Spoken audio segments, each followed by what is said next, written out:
Senhoras e senhores, sejam bem-vindos ao Web Talk Show Incitarte. Quem curte teatro musical vai se amarrar na entrevista de hoje com Vitor Maia. Se você vira esse nome no elenco ou na ficha técnica de algum espetáculo, pode assistir sem medo, porque ele só faz coisa boa. Ator, bailarino e coreógrafo, Vitor não entra em cena para passar batida. Ele participou do Esta é a Nossa Canção, em 2009, co-dirigiu e atuou em O Meu Sangue Ferve por Você, um musical feito para cobrir um furo de pauta que ficou 4 anos em cartaz. Brilhou no espetáculo Quase Normal, dirigido por Tadeu Aguiar, onde foi indicado a 2 prêmios. Dividiu o palco com Marília Pêra e Miguel Falabella em Alô Dolly. Foi coreógrafo e um dos protagonistas de The Book of Mormon, a montagem da Unirio, que rompeu o campus da universidade e foi um fenômeno de público e crítica. Deu vida a Roberto Carlos e a Eduardo Araújo no musical Simbora, sobre a vida de Wilson Simonal. Ficou peladão em Ou Tudo ou Nada para contar a história de um grupo de marmanjos que faz striptease para ganhar dinheiro. Teve a honra de ser dirigido pelo Naum Alves de Souza, saudoso Naum, na última montagem de Aurora da Minha Vida, e mais recentemente participou do corajoso Ordinary Days, um musical off-Broadway montado sem patrocínio por uma turma muito talentosa. Para saber mais, você vai ter que assistir a entrevista. Senhoras e senhores, Vitor Maia no Incitarte.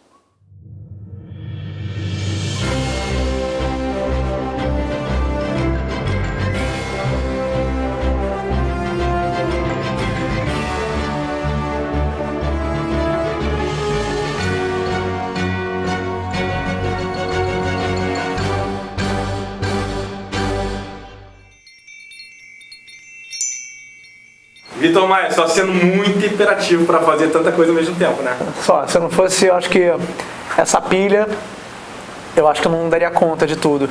Engraçado que eu nunca pensei que eu fosse um dia me cansar de fazer tanta coisa. Mas eu, de verdade, estou sentindo o peso da idade.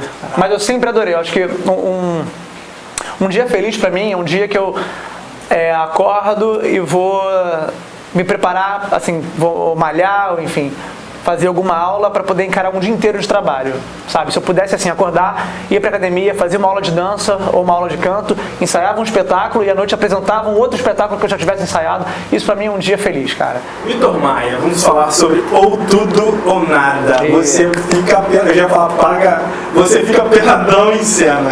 Eu pago tudo, né? Paga bundinha. Pago tudo, gente. Aí... Cara, como é que foi para você conseguir isso, além do processo de emagrecimento, porque você já é magro e ainda emagreceu mais 5 quilos. Eu perdi 5 quilos. Quando eu fui chamado para fazer o Tudo ou Nada, eu estava numa turnê com o Simonal em São Paulo. E assim, turnê em São Paulo pro ator é um presente, porque você, além de estar naquela cidade incrível, né? Onde tudo acontece, enfim, você tem restaurantes incríveis, né? E um atendimento incrível. Então a gente chegava num restaurante português, tipo, acho que meia-noite e meia, e os garçons estavam rindo pra gente. Que bom que vocês chegaram, loucos pra dormir. Mas super educados, e assim, serviam tudo pra gente que a gente pedia. Quer dizer, eu engordei loucamente naquela viagem, eu queria dizer isso. Pra São Paulo você engorda, ator engorda. E aí eu recebi uma ligação do Eduardo Bach me chamando pra fazer a leitura do espetáculo. E, enfim, me convidando pra fazê-lo. E aí eu falei, bom, tem nudez, né? Aí pensei, bom, vamos olhar pra caramba, porque eu não quero ficar chubzinho no palco, né? Tipo e aí deu uma semana. O meu sonho é pegar um personagem chubby, eu fico muito feliz, cara. Mas aí assim, deu uma semana, eu fui fazer a leitura do espetáculo, e aí eu fui conhecer a história, porque de verdade eu conheci o filme, mas eu não tinha visto o filme. E aí eu falei, caramba, eles ficam realmente pelados, né? Mas tudo bem, acho que... Uma vez eu já fiquei de bunda de fora no teatro, quando eu fazia Essa Nossa Canção tinha uma cena muito rápida que eu ficava de bunda de fora, que era do hospital. Falei, tá tudo certo. Aí quando eu fui ver na internet algumas coisas do espetáculo, eu vi que tinha no frontal. Eu falei assim, cara, tem no frontal mesmo, assim, a gente vai ficar pelado. Mas tudo bem, eu já tinha lido o texto e assim, a obra ela é muito bem escrita, né? E você não tem por que ter vergonha. Ele não é gratuito. Não é gratuito. Na verdade, o que a gente está falando é tão legal, sabe? Sobre as crises do homem, a superação do homem, com certeza. A coisa do machismo, o homem tem que ser o alfa, o provedor, e o que trabalha e tal, não pode fraquejar, não pode, sabe? E que esse tirar a roupa, na verdade, é uma grande metáfora para o homem que tem a coragem de se mostrar, olha, tô fudido, tô com problemas, tô sofrendo, sabe? Enfim, todos os personagens têm que superar alguma coisa. Os 6 protagonistas do espetáculo têm que superar alguma coisa. Então, não foi um problema. De verdade, não foi um problema. Vem cá, você quer que a gente tire já a cueca também? Mas já, que isso? Peraí. Calma aí, cara. Gente. Olha aqui, o negócio tem que ter calma. Entendeu? Vamos saborear o momento. Conversa com o garoto. Vem, como é que tá? O Tadeu me ligou depois de um mês e falou assim, olha, você precisa parar de malhar, porque esses homens, eles não são bonitos, eles não são sarados, eles são homens comuns. Eu vou começar a servir bolo e pizza pra vocês nos ensaios. Eu falei, cara, vamos negociar isso aí e tal. Eu não posso engordar, não vou engordar porque eu trabalho no Caldeirão como coreógrafo, eu não posso imprimir uma imagem de coreógrafo, trabalho com dança atlético, gordinho. E a televisão aumenta muito. E eu acho que tem ali todos os perfis, né? Exatamente. Eu falei, por que eu não posso ser então magricelo? Isso. Né? Você o mais magro, até porque o meu personagem ele passa a peça inteira correndo. O desejo dele é conseguir fazer um salto mortal na parede, enfim, uma virada. Eu acho que tem um furo nesse roteiro, porque ele tinha que dar esse salto. Ele tinha que dar esse salto, eu também acho. Eu acho que o roteirista esqueceu disso. Esqueceu, isso é um furo no roteiro, Mas eu queria confessar pra vocês que se isso acontecesse, talvez eu não fizesse a peça, tá? Porque no ia ter um mês pra me preparar pra saltar. Eu ia morrer no meu primeiro ensaio. Aliás, lendo o texto, eu falei, cara, se esse cara desse esse salto, eu não vou aceitar esse papel, porque eu não vou conseguir fazer isso.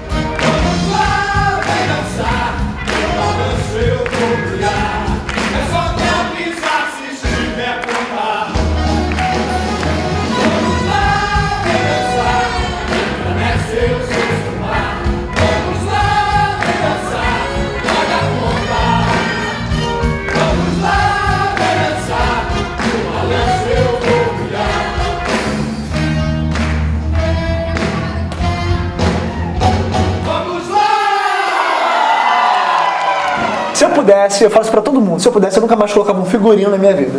É muito legal fazer peça pelado. Jura, mesmo? É muito legal, é muito legal. Não por, enfim, por ficar pelado e tal, é porque é muito gostoso, você tá como você vê o mundo, você é por você mesmo, naquele lugar que é um prazer, é uma bênção estar em cena. Olha aí o pessoal dos macaquinhos, quando tiver algum buraco no elenco, já sabe quem chamar, né? Então, essa performance eu admiro demais, mas eu acho que eu não estou preparado artisticamente para ela, não. Eu acho que eu preciso de mais uns anos aí, anos mesmo, aquele assim. Precisa de mais uns anos.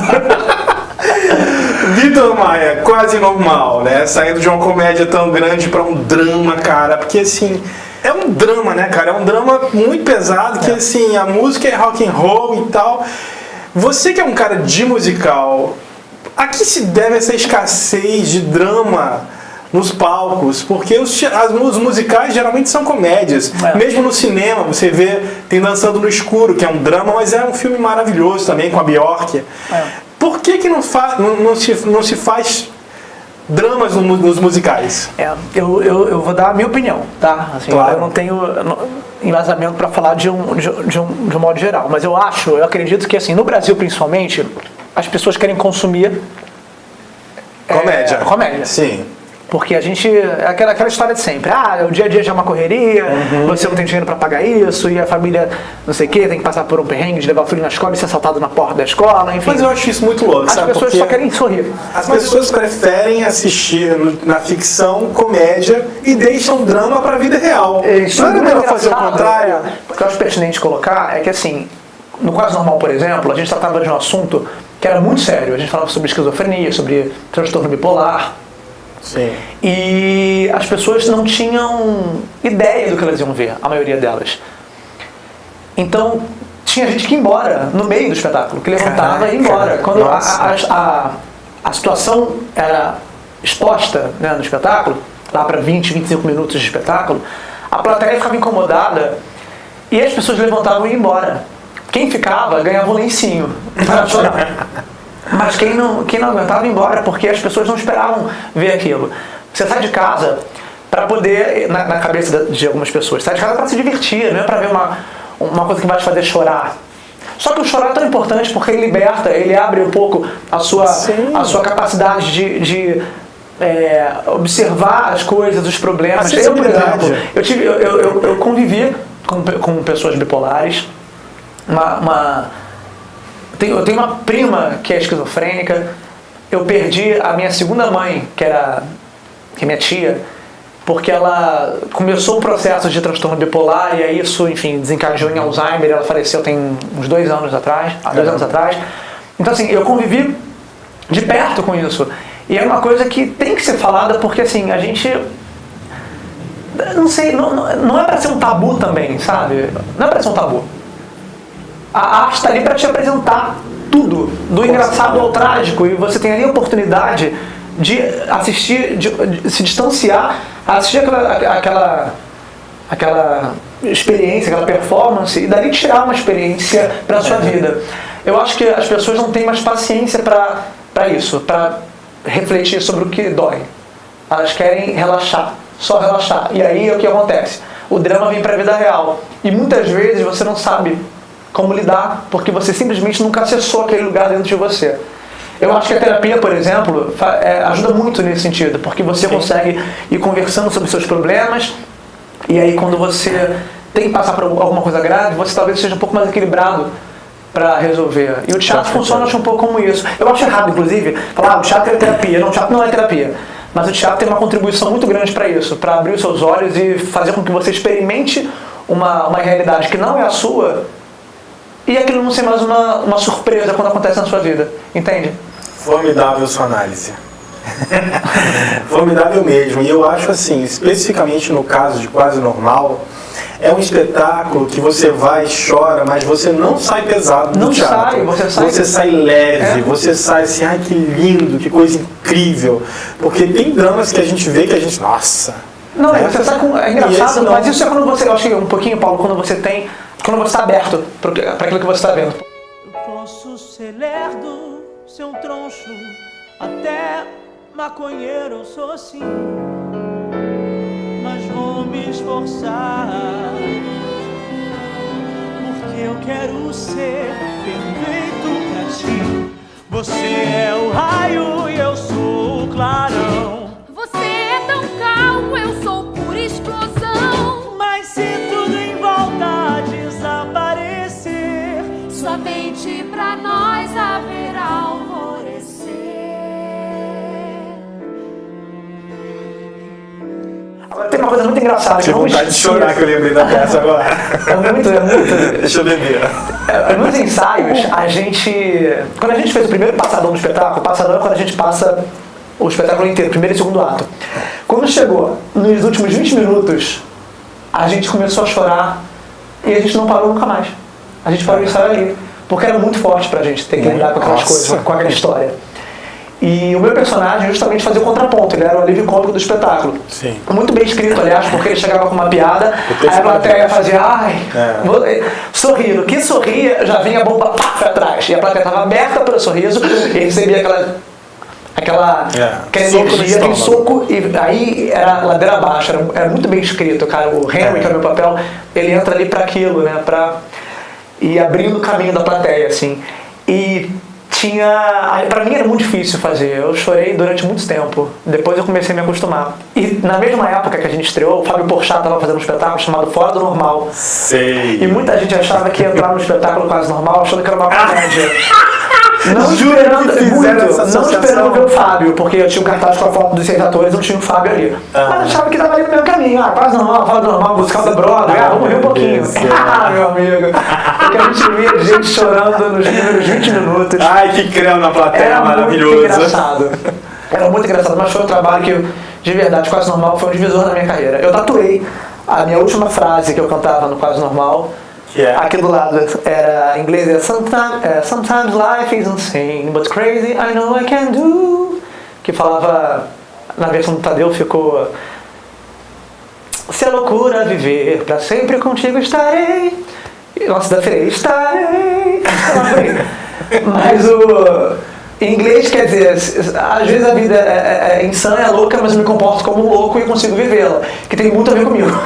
Maravilhoso. E o Henry foi um personagem que marcou muito a minha carreira, assim. Foi as minhas 2 primeiras indicações a prêmio. Foi a oportunidade que eu tive de mostrar o meu trabalho fora do ensemble, do coro. Sim. Então eu tenho muito carinho por esse personagem.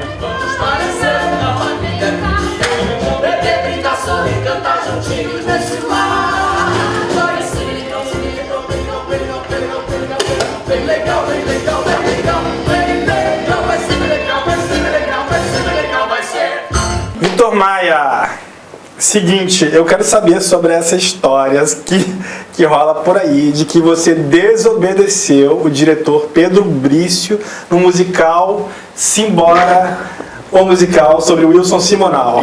Então, eu não desobedecia. Quando eu comecei a ensaiar, eu vi que o Pedro era um diretor completamente clean. Ele gostava de tudo muito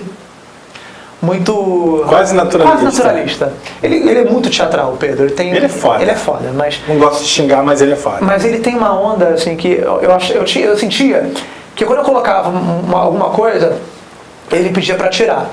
E, porra, eu tinha 2 personagens muito desenhados, que era o Eduardo Araújo, que era um cantor caipira, recém-chegado no Rio de Janeiro, jovem, quer dizer, cheio de sonhos, que é zoado pelo Simonal por ser caipira. E o Roberto Carlos, cantor. E eu não sou imitador. O meu irmão é melhor imitador do que eu.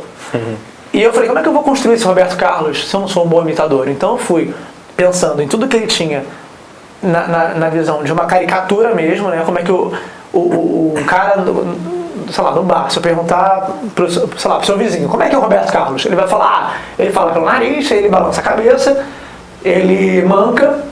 Falei, então eu vou pegar essas qualidades, vou humanizar e vou criar o meu Roberto, porque eu não sei fazer imitação. Vira o pedestal do microfone, tudo aquilo.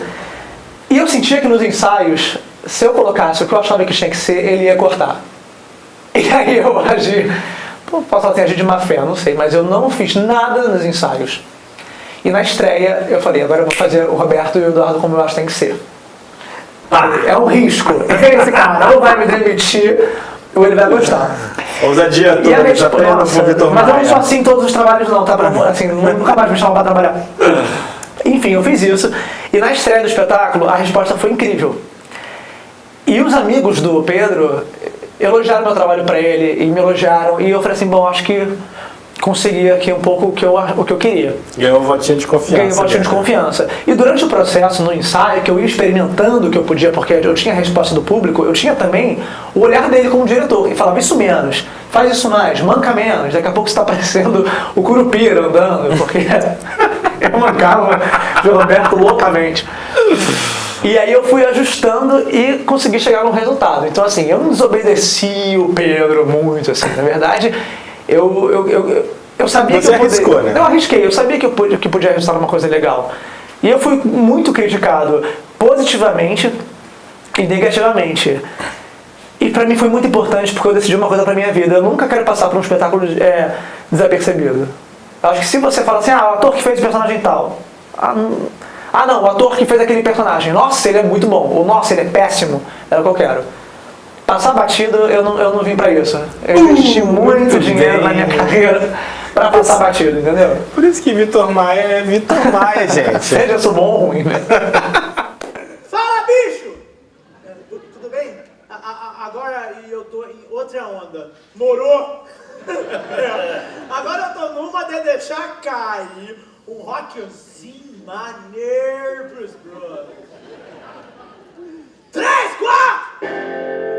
Meu carro é vermelho, vamos espelho pra me pentear.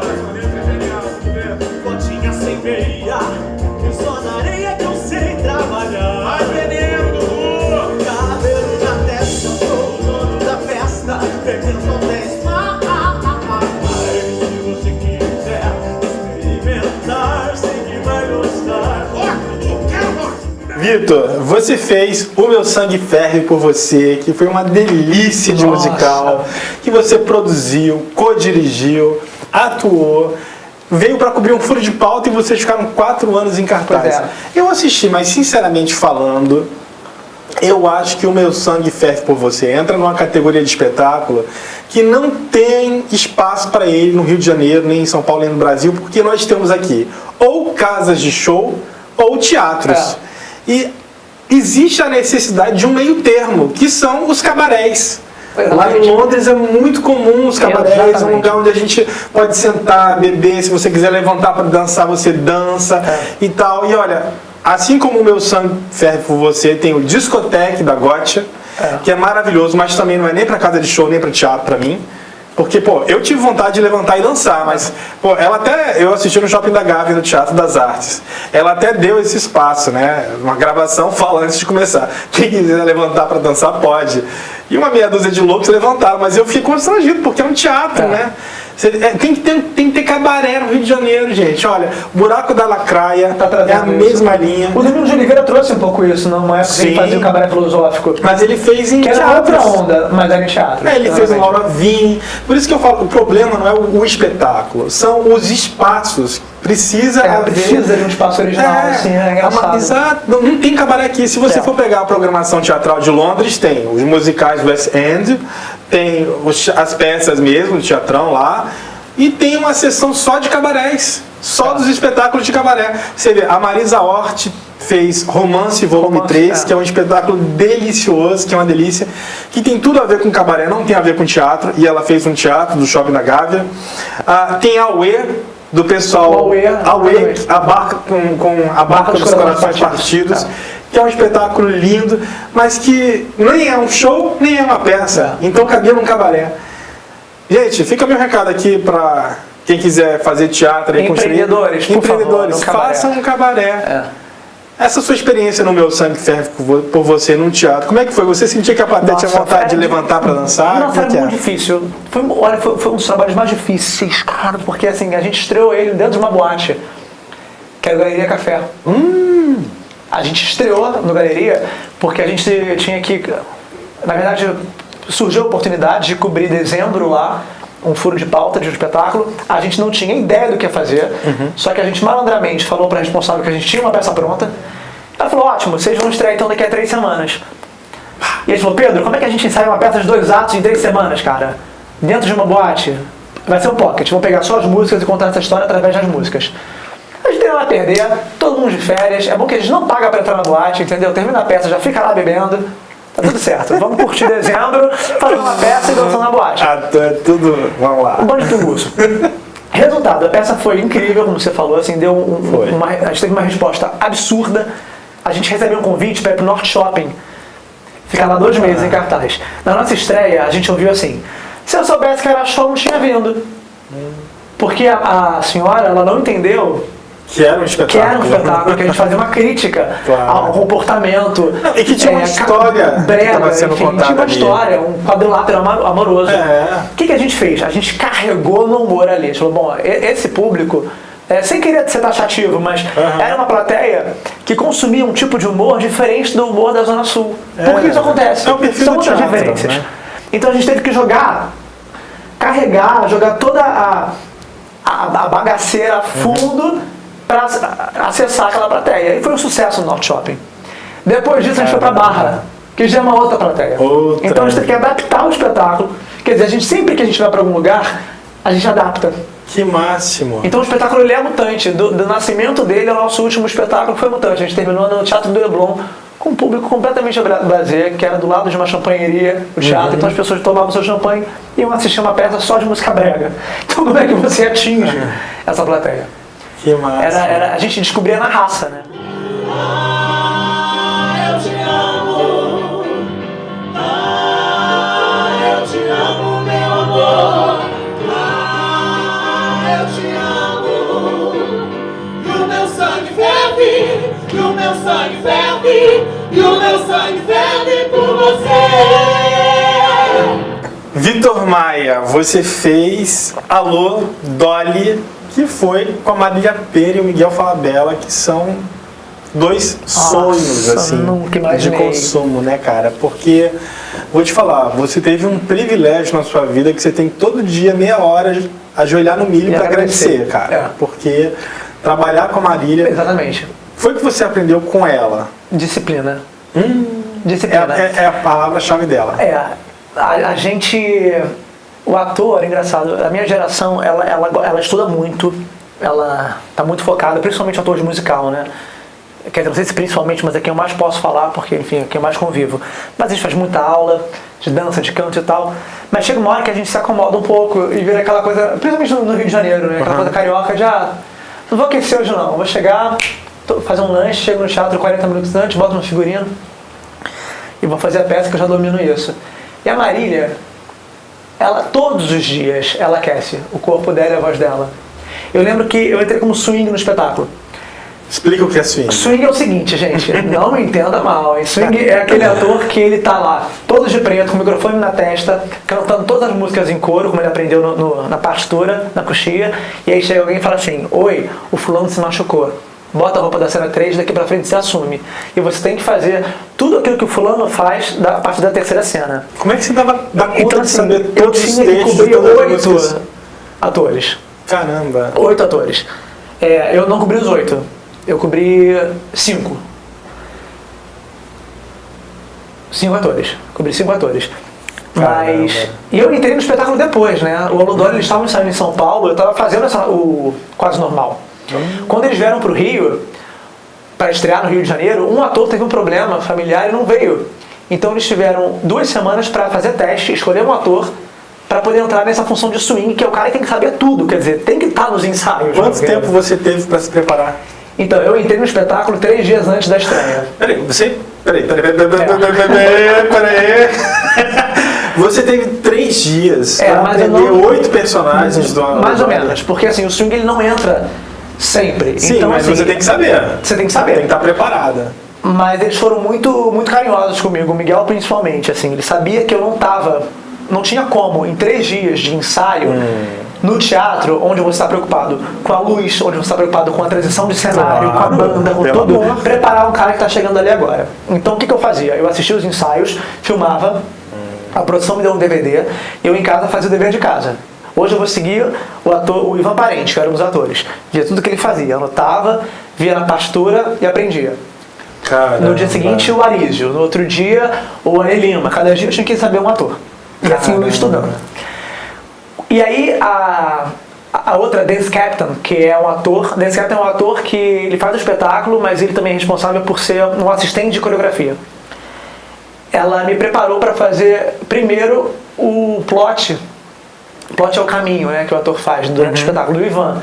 Então, quando você sabe um plot, os outros começam a fazer mais sentido, porque você cruza com aquelas pessoas. Eu fui aprendendo fazendo. A primeira vez que eu entrei, eu fiquei desesperado. E a Marília teve que permitir que eu entrasse, porque ela fazia o espetáculo inteiro. Para eu fazer o espetáculo, a produção pediu para a Marília, a primeira vez não deixou, porque ela sabia que não... ela imaginou que eu não estivesse preparado, graças a Deus que eu não estava. E na segunda vez eu consegui entrar para fazer um plot menor, um pedaço menor. Paulo, na terceira vez que eu entrei, eu tinha uma cena com a Marília que eu tinha que... Ela descia uma escada, eu segurava a mão dela e ela descia a escadaria para poder cantar o emblemático, né, o número que é o Olodória. Ela marcou comigo no teatro às 2 horas da tarde, porque ela queria ensaiar essa descida da escada, que consistia em ela desce o degrau, pega a minha mão, desce o degrau e larga a minha mão. Era isso. Essa era Marília Pera. 2 da tarde. Eu cheguei no teatro 10 para as 2. Quando deu 2 horas, ela chegou no palco, de malha, preparada, com coque, para ensaiar a pegada de mão. E me corrigiu. Falou assim, tá errada essa mão, você tem que segurar mais aqui. Aí eu falei, desculpa, vamos lá, fizemos. Ela desceu e falou assim, ensaio terminado, por mim, valeu. E foi embora. Quer dizer, ela ensaiava tudo, porque ela tinha que ter controle de tudo que acontecia no espetáculo que ela protagonizava. Alô, Dolly, nosso alô, Dolly, é tão bom tê-la de volta entre nós. Tem um homem dentro do armário! Ele é enorme! Não faça isso, Horácio. Pode ser perigoso. Saia da minha frente, ó, Levi! Você acha que eu tenho medo de um homem que se esconde no armário de uma mulher? Eu sei que você não tem medo, você é um homem forte, Horácio. Eu posso sentir a sua musculatura se contraindo sob o paletó. Contrai, descontrai, contrai, descontrai, pra frente, pra trás, contrai, descontrai. Pare com isso, melhor. Então ter essa experiência de ensaiar com a Marília Pêra, nossa, eu carrego isso pro resto da minha vida, porque ela foi extremamente doce. Quando eu fui embora, eu não fiz a turnê de São Paulo, do Alô Dória, eu fui fazer o Quase Normal em São Paulo. E ela veio com uma bolsinha e me bateu assim, fez pá, você vai abandonar a gente, por quê? Aí eu falei, Marília, eu vou abandonar vocês, na verdade eu vou assumir um papel que eu já fazia anteriormente, que é um espetáculo que eu tenho um pouco mais de espaço, porque assim, eu quero muito um dia poder ser como você. E eu não posso perder a oportunidade de mostrar o meu trabalho como ator em outro lugar. Ela me abraçou e falou assim, boa sorte. Vai fazer o melhor que você puder. Obrigado pela convivência. E o Miguel foi extremamente generoso comigo, que ele me recebeu no espetáculo. E na minha despedida, eu fui pedir pra ele, falei, ô Miguel, vai rolar o Quase Normal em São Paulo, eu queria muito fazer. Ele falou, vai fazer o Quase Normal, você fez um trabalho lindo lá, você tem que ir pra lá, aqui você tá aqui ganhando dinheiro. Ainda falou assim. Eu falei, não, imagina, eu tô aprendendo de quinta a domingo com você e com Marília, como é que eu tô ganhando dinheiro? Isso aqui é uma escola. E tá perto do Miguel, que pra mim é a minha primeira grande paixão em teatro. Eu assisti ele com 12 anos de idade, fazendo Louro Alto Solteiro. E ali eu olhei pra aquele cara e falei, nossa, eu quero um dia ser um pouco do que esse cara é. E isso com 12 anos. Hoje, com 31, eu não nego, assim. Eu acho ele um cara incrível. Então tive essa oportunidade de trabalhar com esses dois gênios generosos, talentosos, sabe, disciplinados. Então o que eu aprendi com a Marília foi isso, disciplina. Você nunca está 100% pronto, você tem que se aquecer, tem que ensaiar, tem que se preparar para aquilo. As pessoas vão lá te assistir. Ela nunca descansou por ser Marília Pêra. Eu vejo muito ator da nova geração que o espetáculo é 9 horas, eles chegam no teatro 8h30. Muito. A gente Enfim, muito Marília era Marília, né? Vitor Maia, meu caro, me diga uma coisa. Você fez The Book of Mormon, que foi um fenômeno do teatro musical. Ninguém esperava aquilo de estudantes. Foi uma coisa tão sensacional, né? Mobilizou tanta gente. Em algum momento do processo, vocês olharam para aquilo e falaram, caraca, isso está muito incrível, isso vai bombar?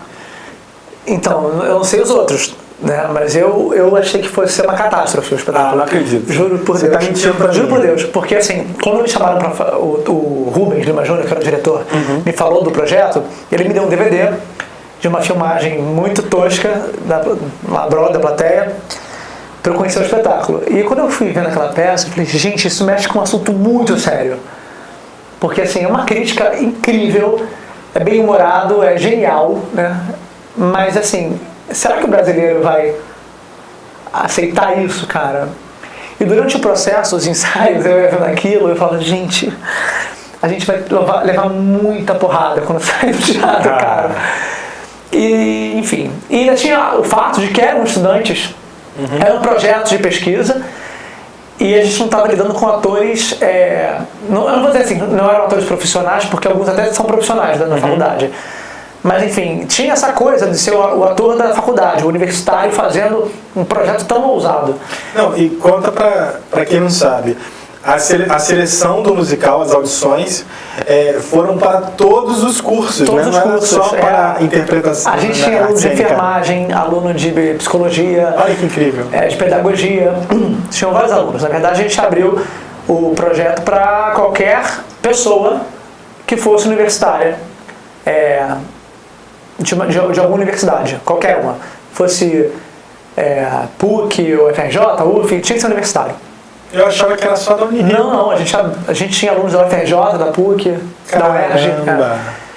E, enfim. E aí a gente foi desenvolvendo aquele projeto, foi super difícil para mim conceber a coreografia do book. Mas quando estreou, aconteceu aquilo, né? Não foi diferente de como é fora do Brasil. De forma alguma. Foi um escândalo. E assim, a gente não conseguia... A gente chegava...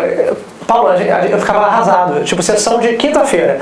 A sessão era às 9 horas da noite. Aí eu tinha ensaio com eles 2 da tarde no teatro, porque a gente sempre fazia ensaio de manutenção, ajeitar algumas coisas. Eu sou super caxias, principalmente como coreógrafo, então eu ensaiava quase todo dia, consertava as coisas que não estavam boas, enfim. Às 2 da tarde tinha uma fila no teatro, na faculdade, que cabiam 4 vezes naquela sala. Meu Deus. E você sabia que aquelas pessoas não iam assistir. E você falava, gente, aqui já não dá mais, você não vai conseguir. Ah, não, mas eu vou ficar, vai ter uma desistência.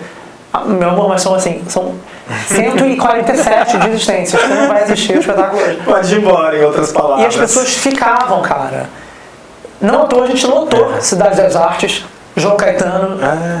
1.200 lugares. A gente tem assim, tem uma obra muito bem escrita, né? Tem uma peça que é incrível, com uma trilha sonora incrível, com um tema muito ousado, muito bem interpretado pelos atores, porque o Hugo e o Léo arrasavam fazendo, e a Larissa e o Rubinho, eles sabem lidar com grupos, né?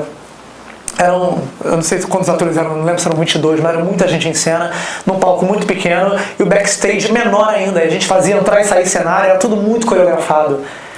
A gente levou quase 3 semanas para coreografar no backstage a troca de cenário, porque ou aquilo tinha que entrar e sair certo, ou a gente ia perder o pé.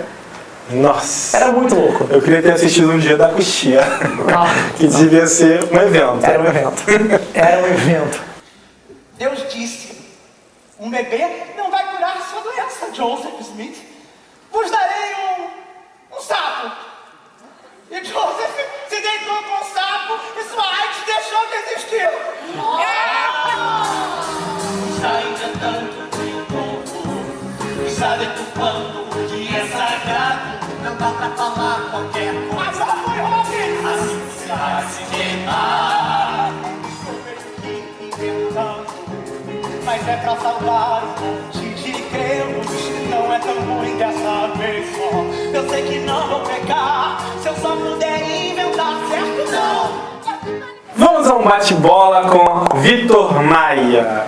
Qual é o personagem que você sonha em fazer que nunca fez? Cara, são muitos, né? E agora? De musical, tá? Por favor. Não, de musical. Muitos, atualmente, eu jamais poderia fazer. Porque ele não é... Ele é um ator, tem que ser um ator negro. Mas é o Simon, que é o personagem do Billy Porter no Kinky Boots.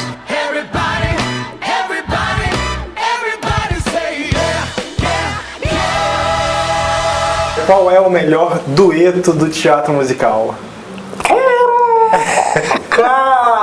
Olha, posso falar 2? Por favor, por favor. Meu Deus. São 2 duetos que eu amo.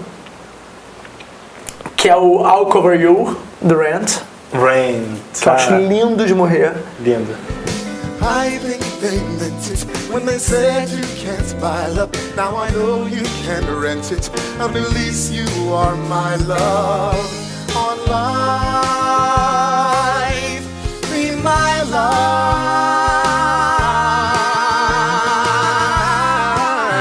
E tem um cara que é do If Then, que quem canta são as 2 atrizes que fazem um caso engraçado. As lésbicas. É engraçado que eu gosto dos duetos gays, né? Mas são as 2 lésbicas que cantam um dueto que é uma negra e uma loura. E elas cantam. Sei qual é. Muito!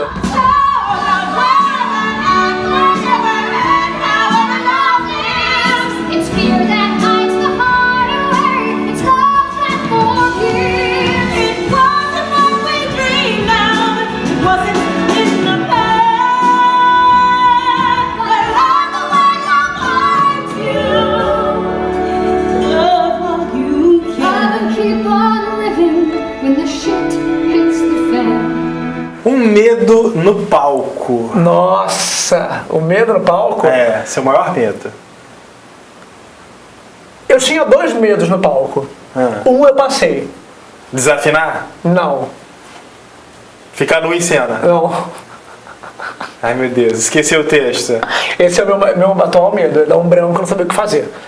Tipo, cara, e agora? É um pânico. A gente sonha, ator sonha com isso. Normal. Ator tem pesadelos de esquecer o texto e entrar pelado em cena. Pelado eu já fico, então eu já tô tem uma boa. Passo superado. Agora, esquecer o texto eu tenho medo. Eu conversei hoje aqui com o Vitor Maia. Essa Figura incrível, me diverti pra caramba. Eu adorei, obrigado. Valeu mesmo. Foi um prazer.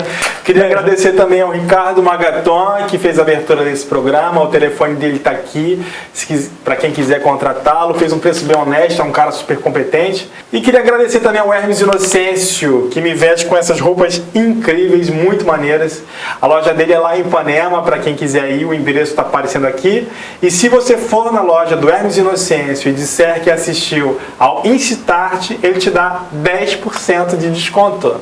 É muito bom, mas eu né? vou lá, com certeza. Vai, eu falo assim, olha, desculpa, eu não assisti só, eu participei, eu queria 50. Obrigado, Vitor Maia. Obrigado a vocês que assistiram. Valeu, gente. Até a próxima. Tchau, tchau. Turn it off like a light switch, just go flick. It's our nifty little morning trick. Turn it off. Turn it off. My sister was a dancer, but she got cancer. The doctor said she still had 2 months more. I thought she had time, so I got in line for the new iPhone at the Apple Store.